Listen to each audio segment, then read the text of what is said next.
Hello, fellow readers. Today is a beautiful July 3rd, and I have finished Demon Surrender. Wow! Way to go, Sara, Rees, Brennan. You did a fantastic job ending your trilogy. The whole book, well, first off, it's from Sin's perspective, which, if you haven't read the first two books, you will learn to know who she is. But she is really interesting in that she comes from a family that isn't traditional. Well, what traditional families do you ever find in YA books anymore? But she has this whole world view that is a little bit different than what you would normally find among teenagers. And so she has this really interesting perspective on things. And I was kind of expecting May to again be the person, but I really like the way that every book so far has been from a completely different perspective. And just to see how well Sara had changed her writing style to fit whatever character it was, to say exactly what that character would have been thinking in those situations. I'm astounded at how well she did that from each book. It was really believable that it was completely different. It was a different person each time. And the next thing I really loved about this book is the relationship building. Sara does a fantastic job of building these relationships in believable ways.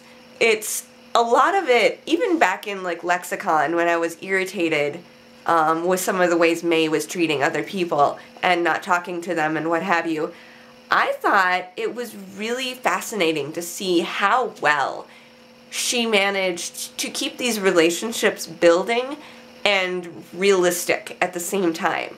We have a whole lot of supernatural stuff going on that is not typical, but even within that, there's a lot of basic human relationship or basic human interactions that happen that are all really realistically done. And I just thought that part was really fantastic.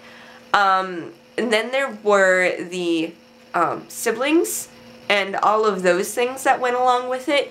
The different pairs of siblings that, or trios or what have you, and how those family bonds were so strong. And even the adopted family bonds were really fascinating to me to see how Sara managed to pull those together and make it such the middle of the book basically was all about relationship building in the midst of all of the action that was going on. And I really loved the way she had the female characters, Sin and May especially, interact with each other. And they are competing for leadership of a thing, but they do really well with their not being like really catty. Like sometimes you get a YA book and the girls are just like, oh, this is totally like, ugh.